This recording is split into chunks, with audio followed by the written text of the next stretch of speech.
The Game of Life and How to Play It by Florence Scovel Shinn. Chapter 4. The Law of Non-Resistance. Resist not evil. Be not overcome of evil, but overcome evil with good. Nothing on earth can resist an absolutely non-resistant person. The Chinese say that water is the most powerful element because it is perfectly non-resistant. It can wear away a rock and sleep away all before it. Jesus Christ said, "Resist not evil," for he knew in reality there is no evil, therefore nothing to resist.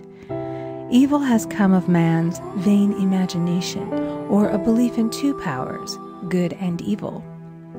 There is an old legend that Adam and Eve ate of Maya, the tree of illusion, and saw two powers instead of one power, God. Therefore, evil is a false law man has made for himself through psychoma, or soul sleep. Soul sleep means that man's soul has been hypnotized by the race belief of sin, sickness, and death, etc., which is carnal or mortal thought, and his affairs have outpictured his illusions. We have read in a preceding chapter that man's soul is his subconscious mind, and whatever he feels deeply, good or bad, is outpictured by that faithful servant. His body and affairs show forth what he has been picturing. The sick man has pictured sickness, the poor man poverty, the rich man wealth. Young people often say, "Why does a little child attract illness when it is too young to even know what it means?" I answer that children are sensitive and receptive to the thoughts of others about them, and often outpicture the fears of their parents. I heard a metaphysician once say, "If you do not run your subconscious mind yourself, someone else will run it for you." Mothers often, unconsciously, attract illness and disaster to their children by continually holding them in thoughts of fear and watching for symptoms. For example, a friend asked a woman if her little girl had had the measles. She replied promptly, "Not yet." This implied that she was expecting the illness and therefore preparing the way for what she did not want for herself and child. However, the man who is centered and established in his right thinking, the man who sends out only goodwill to his fellow man, and who is without fear, cannot be touched or influenced by the negative thoughts of others. In fact, he could then receive only good thoughts, as he himself sends forth only good thoughts. Resistance is hell, for it places man in a state of torment. A metaphysician once gave me a wonderful recipe for taking every trick in the game of life. It is the acme of non-resistance. He gave it in this way. At one time in my life, I baptized children, and of course they had many names. Now I no longer baptize children, but I baptize events. But I give every event the same name. If I have a failure, I baptize it success, in the name of the Father and of the Son and of the Holy Ghost. In this we see the great law of transmutation, founded on non-resistance. Through his spoken word, every failure was transmuted into success. For example, a woman who required money, who knew the spiritual law of opulence, was thrown continually in a business way with a man who made her feel very poor. He talked lack and limitation, and she commenced to catch his poverty thoughts. So she disliked him and blamed him for her failure.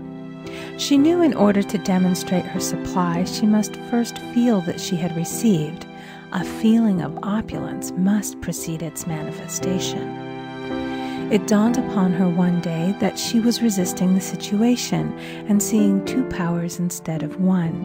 So she blessed the man and baptized the situation. "Success," she affirmed.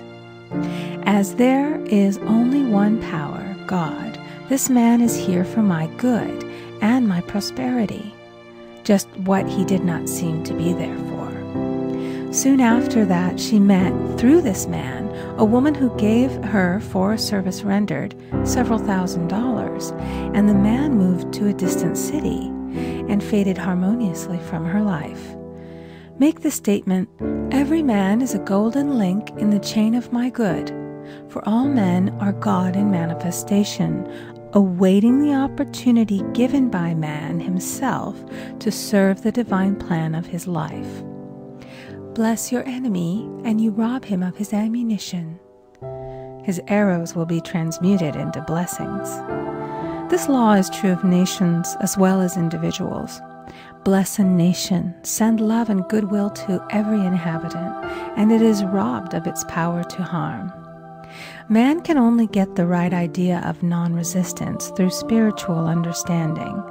My students have often said, "I don't want to be a doormat."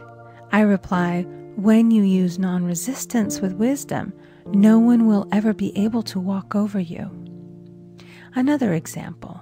One day I was impatiently awaiting an important telephone call. I resisted every call that came in and made no outgoing calls myself, reasoning that it might interfere with the one I was awaiting. Instead of saying, "Divine ideas never conflict, the call will come at the right time," leaving it to infinite intelligence to arrange, I commenced to manage things myself. I made the battle mine, not God's, and remained tense and anxious. The bell did not ring for about an hour, and I glanced at the phone and found the receiver had been off that length of time, and the phone was disconnected. My anxiety, fear, and belief in interference had brought on a total eclipse of the telephone. Realizing what I had done, I commenced blessing the situation at once.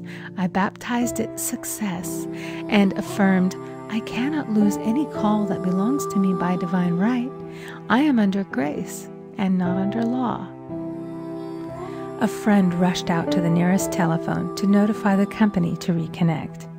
She entered a crowded grocery, but the proprietor left his customers and attended to the call himself. My phone was connected at once, and 2 minutes later I received a very important call, and about an hour afterward, the one I had been awaiting. One's ships come in over a calm sea. So long as man resists a situation, he will have it with him. If he runs away from it, it will run after him. For example, I repeated this to a woman one day, and she replied, "How true that is. I was unhappy at home. I disliked my mother, who was critical and domineering. So I ran away and was married. But I married my mother, for my husband was exactly like my mother, and I had the same situation to face again. Agree with thine adversary quickly." That means agree that the adverse situation is good. Be undisturbed by it, and it falls away of its own weight. "None of these things move me" is a wonderful affirmation. The inharmonious situation comes from some inharmony within man himself.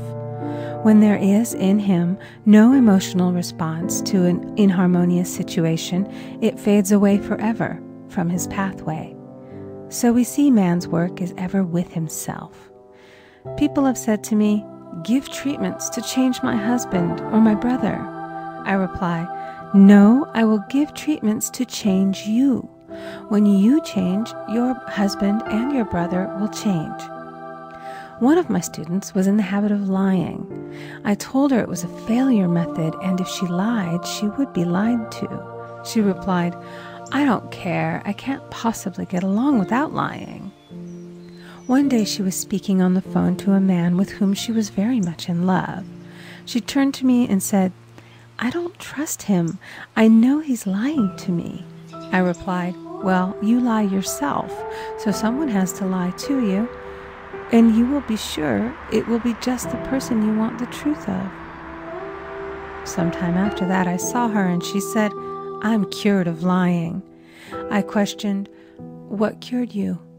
She replied, "I've been living with a woman who lied worse than I did." One is often cured of his faults by seeing them in others. Life is a mirror, and we find only ourselves reflected in our associates. Living in the past is a failure method and a violation of spiritual law. Jesus Christ said, "Behold, now is the accepted time. Now is the day of salvation." Lot's wife looked back and was turned into a pillar of salt. The robbers of time are the past and the future.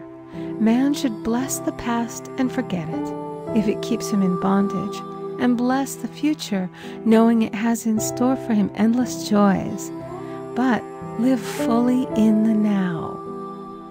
For example, a woman came to me complaining that she had no money with which to buy Christmas gifts. She said, "Last year was so different. I had plenty of money and gave lovely presents, and this year I scarcely have a cent." I replied, "You will never demonstrate money while you are pathetic and live in the past. Live fully in the now and get ready to give Christmas presents. Dig your ditches and the money will come." She exclaimed, "I know what to do.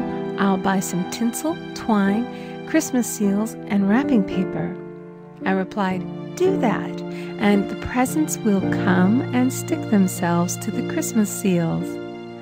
This too was showing financial fearlessness and faith in God, as the reasoning mind said, "Keep every cent you have, as you are not sure you will get any more."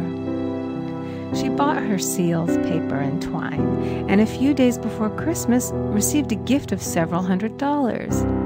Buying the seals and twine had impressed the subconscious with expectancy and opened the way for the manifestation of the money. She purchased all the presents in plenty of time. Man must live suspended in the moment. Look well, therefore, to this day. Such is the salutation of the dawn.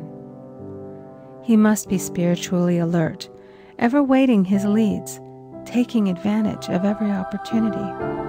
One day, I said continually, silently, "Infinite Spirit, don't let me miss a trick." And something very important was told to me that evening. It is most necessary to begin the day with the right words. Make an affirmation immediately upon waking. For example, "Thy will be done this day. Today is a day of completion. I give thanks for this perfect day. Miracle shall follow miracle, and wonders shall never cease." Make this a habit, and one will see wonders and miracles come into his life. One morning I picked up a book and read, "Look with wonder at that which is before you." It seemed to be my message for the day, so I repeated it again and again. Look with wonder at that which is before you. At about noon, a large sum of money was given to me, which I had been desiring for a certain purpose. In the following chapter, I will give affirmations that I have found most effective. However, one should never use an affirmation unless it is absolutely satisfying and convincing to his own consciousness. And often, an affirmative is changed to suit different people. For example, the following has brought success to many. "I have a wonderful work in a wonderful way. I give wonderful service for wonderful pay."